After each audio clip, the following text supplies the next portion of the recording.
ونفسي بتقوى الله سبحانه وتعالى لعلكم تفلحون. Ma'asyiral muslimin yang dimuliakan oleh Allah, kami ikraman penghormatan kepada Abu Imam Masjid Murid bersama para alim ulama, kepada panitia pembangunan masjid, PKM, remaja masjid, juga kepada seluruh kaum muslimin hamba Allah yang akan berhadir sama-sama melakukan prosesi sholat Jumat secara berjamaah. Masyarakat muslimin yang dimuliakan oleh Allah, alhamdulillah kita telah berada di dalam bulan Rabiul Akhir, di mana di dalam bulan ini Allah Subhanahu wa taala menurunkan satu surah Al-Hasyr.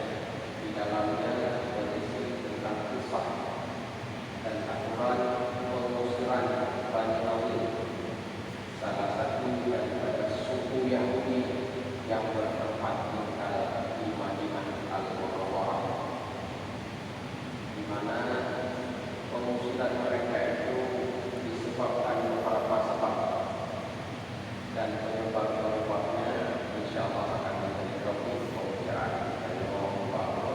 Tentu yang dimuliakan oleh Allah, para ahli sejarawan menjelaskan beberapa sebab Bani Nadir, suku Yahudi, diusir oleh Rasulullah SAW daripada kota Madinah.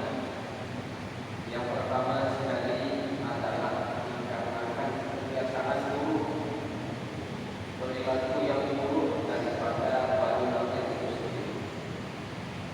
Kebiasaan buruk mereka itu adalah menghidupkan transaksi riba di pasar-pasar. Di pasar Madinah terdapat satu pasar yang namanya Pasar An-Nabi. Dihuni diisi oleh mayoritas suku Bani Nadir. Mereka menghidupkan riba. Rasulullah SAW ketika tiba di Madinah Al-Munawwarah daripada hijrahnya, beliau mengecek kondisi pasar An-Nabi tersebut. Lalu beliau mendapati bahwasanya transaksi riba luar biasa. Maka Rasulullah SAW membangun satu pasar baru, Suqul Ansar, kota Madinah, yang dikhususkan pedagangnya itu harus daripada orang yang beriman, jauh daripada transaksi riba. Pelajaran yang bisa kita ambil daripada apa yang dilakukan oleh Nabi, bahwa sesungguhnya riba itu adalah isu besar dalam Al-Quran. Pelaku daripada riba itu adalah pelaku dosa besar. Dalam hadis Nabi Sallallahu Alaihi Wasallam, tingkatan dosa riba 73. Tingkatan yang paling rendahnya seperti seseorang yang melakukan zina dan ibunya. Satu dirham harta riba yang kita makan sama seperti berzina 30 biji gandum. Ini terdapat di dalam hadis Nabi Sallallahu Alaihi Wasallam. Riba yang dipraktikkan oleh Yahudi bermacam ragam, termasuk riba yang pada hari ini merajalela di dalam masyarakat kita, riba nasihat, pinjaman berhubungan, utang, sita, paling daripada sita. Beberapa hari yang lalu saya bertemu dengan seorang fakir miskin. Usai beliau bekerja, beliau meminta upah. Ditanyakan apa upah ini, beliau menjawab bahwa membayar hutang. Hutang 2 juta setengah, wajib dibayar 4 juta. Maka pada sendiri saya tanyakan kondisi beliau yang luar biasa besar. Artinya apa? Riba memang menghancurkan masyarakat, tidak saja masyarakat muslim,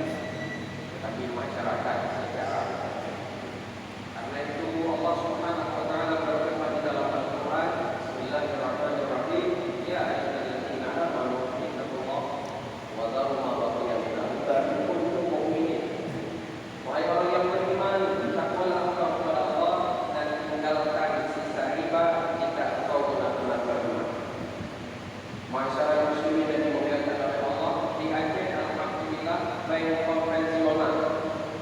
Bank di dalam praktek riba di dalamnya telah dialihkan menjadi bank syariah. Itu merupakan suatu rahmat Allah Subhanahu wa taala. Tetapi kita minta kepada pelaku syariah, pelaku bank syariah itu agar benar-benar isi di dalamnya sama dengan nama yang ditunjukkan. Baik sampai dengan syariah praktek di dalam dengan praktek riba. Begitu juga dengan masyarakat kita hari ini di seluruh desa-desa Muslim, baik di Indonesia apalagi di Aceh, termasuk kita di Aceh Utara. Koperasi rentenir lintas darat kepada koperasi. Mereka masuk ke setiap warung, setiap warung-warung yang fakir miskin yang butuh kepada uang cepat, dan meminjamkan uang tersebut dan berjual. Ini jelas-jelas riba yang dilarang oleh Allah dan Rasulnya, dan sudah jelas hukumnya. Maka kita meminta kepada pemerintah kita, pihak yang berwenang, juga pemerintah desa untuk serius menindaklanjuti. Banyak di daerah Yogyakarta, kampung Pak Kapura yang ada di dalam kampung tersebut, tak mulai efek dilarang rentenir dan lintas darat memasukinya. Kapan saja dulu kita harapkan dengan tindakan yang lebih cepat secara tersebut. Menajib ketua abu-abu bapak-bapak yang hari ini masih melakukan transaksi riba tersebut, ataupun anaknya bekerja sekalipun atas nama koperasi pinjaman berdoa, jangan pernah merasa masalah. Dan sebaliknya harus segera mencegah anak-anaknya itu untuk melakukan transaksi riba, karena dosanya yang luar biasa yang barusan telah kita sebutkan.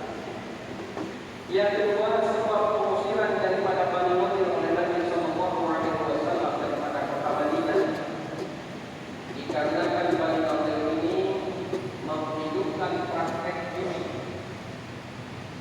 Ketika Nabi Sallallahu Alaihi Wasallam melarang umatnya di Madinah untuk bermain judi, pembesar Bani Nadir suku Yahudi tersebut berkata kepada sesamanya, Muhammad telah melarang pengikutnya untuk bermain judi.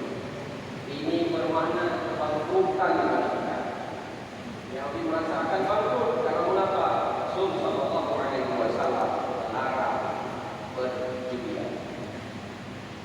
Karena mengapa perjudian itu merupakan dosa besar di dalam Islam. Masyarakat muslimin yang dimuliakan oleh Allah, pada hari ini merajalela di seluruh kafe-kafe, warung kopi, bahkan di rumah masing-masing dengan teknologi informasi yang luar biasa. Generasi muda kita, bahkan generasi tua, sudah akrab yang namanya dengan perjudian, dengan fasilitas teknologi. Yang kemarin bahkan jual beli shift untuk main game, untuk permainan domino yang bermacam ragamnya. Itu sudah jelas dalam Al-Quran dan hadis, diperkuatkan dengan fatwa MPU Aceh, Majelis Ulama Aceh, bahwa itu adalah perjudian. Masyarakat muslimin yang dimuliakan oleh Allah, hari ini belum ada tindakan yang tegas dan keras, sekalipun MPU Aceh telah mengeluarkan fatwanya. Akan kita kalau di seluruh kampung-kampung, dalam kampung-kampung kafe yang ada di Pasipok, makan di rumah-rumah masyarakat, kita jauh anak-anak kita jauh lalau dengan jual beli shift tersebut. Makan anak yang yang semuanya itu adalah perjudian. Di mana perjudian adalah dosa besar, di mana kemaksiatan perjudian itu telah menyebar di mana-mana, maka jangan disalahkan orang lain, jangan disalahkan Allah. Jika Allah memberikan teguran kepada kita dengan berbagai bencana alam, termasuk yang baru saja kita alami, karena itu adalah teguran, bahkan azab bagi yang mengingkarinya, bahkan ujian dan cobaan bagi orang yang taat kepada Allah Subhanahu wa taala. Jika kita mau merujuk kepada kitab fikih, terutama fikih mazhab Imam Syafi'i rahimahullah taala,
Sehingga berkata Imam Al-Rafi rahimahullah ta'ala, wa amma mu'tamaduhu tahrim wa haram.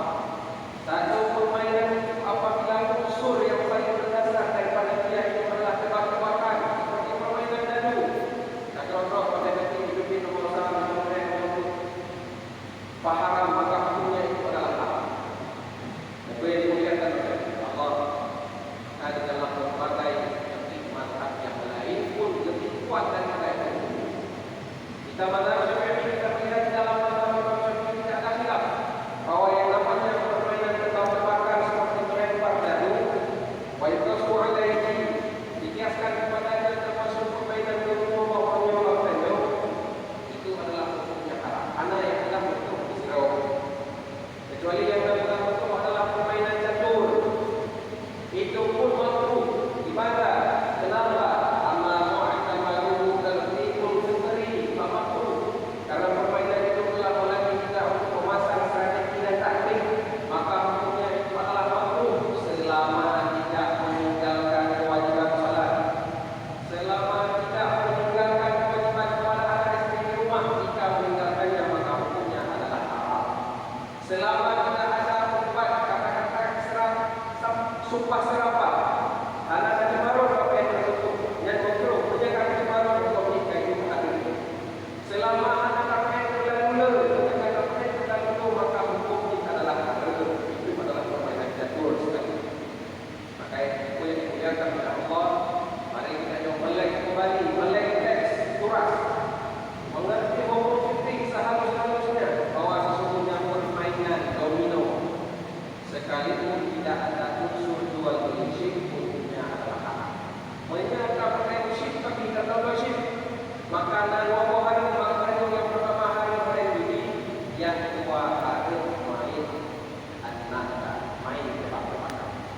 Makanya kita berkata kepada pihak pemerintahan, juga kepada seluruh aparatur pendidikan pemerintahan dan jenjang tertinggi sampai terendah untuk benar-benar mengatasi permasalahan yang tak mewabah, lebih mewabah daripada korban.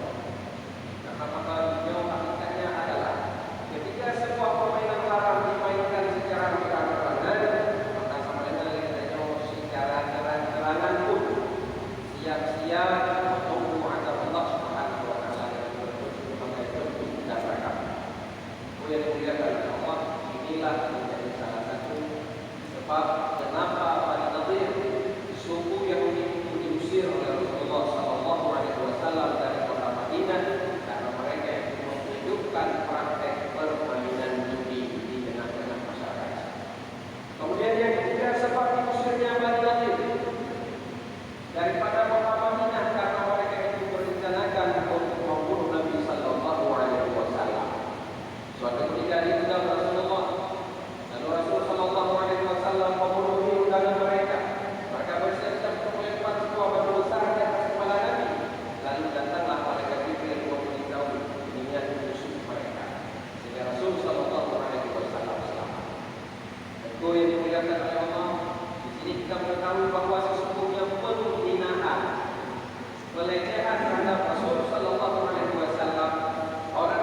dalam dua itu khutbah yang menghinakan Nabi, dan Abu Lahab ayahnya berkata kepada kafilah dagang itu yang jumlahnya puluhan orang, amankan, letakkan aku di tengah-tengah kalian. Jika aku selamat daripada singa ini, maka aku beri kepada kalian 1000 dinar emas, 1000 dengan uang emas. Lalu rombongan tersebut meletakkan khutbah dan Abu Lahab berkata, "Kepada saat dan datanglah singa tersebut, singa tersebut mencium wajah kami satu persatu, tetapi dia tidak menginginkan. Hingga tiba pada khutbah, langsung anak itu digigit oleh singa, dilepaskan kepala daripada tubuhnya." Jawab Abu Lahab saat ketika itu, "Aqulu anna du'a'ahu la yantafi'u." Aku dari dulu sudah menduga bahwa sesungguhnya doa Muhammad itu akan mengenai anakku. Yakni khutbah. Karena apa? Doa Muhammad itu mustajab. Masyarakat muslimin yang dimuliakan oleh Allah, ini contoh-contoh bukti yang Allah tampilkan, yang Allah perlihatkan kepada kita bahwa sallallahu alaihi benar firman Allah bahwa sesungguhnya penghina Nabi sallallahu alaihi wasallam, termasuk yang kemarin yang kita ikuti dengan boikot produk-produk mereka, dan alhamdulillah semoga kita masih mengikuti boikot tersebut, akan mendapatkan azab mulai di dunia sampai akhirat. Masyarakat muslimin yang dimuliakan oleh Allah, maka bulan Rabiul Akhir yang kita masih berada di dalamnya, di dalam sejarah Islam, terdapat banyak sekali peperangan, termasuk peperangan Bani Nadir tersebut yang ma'ruf, peperangan Jamal. Maka kita mendoakan kepada Allah agar bulan ini dan bulan sesudahnya pun tidak terjadi peperangan di dalam negara kita. Baik sampai mereka umat Islam dibenturkan dengan sesama umat, baik sampai masyarakat Islam dibenturkan dengan negara, karena negaranya hadir, negara nona merdeka disebabkan perjuangan umat Islam atas nama jihad dan syahid. Maka baik sampai dengan umat Islam itu dibenturkan dengan negara dan dengan alat. Itu yang dimuliakan oleh Allah. Semoga dengan datangnya bulan Rabiul Akhir ini dan hampir berakhir bulan ini, kita mengetahui bahwa sesungguhnya ada beberapa isu-isu penting yang sangat dilarang oleh Nabi Sallallahu Alaihi Wasallam, dan dosa besar tersebut dilakukan oleh Bani Nadir, penduduk Yahudi di Madinah. Di antaranya adalah perjudian, di antaranya adalah praktek riba, di antaranya adalah mencaci maki Nabi Sallallahu Alaihi Wasallam. Mari kita jauhi bersama, mari kita cegah bersama. Jika tidak kita cegah, maka siap-siaplah musibah Allah yang lebih besar daripada apa yang kita alami pada hari ini akan datang.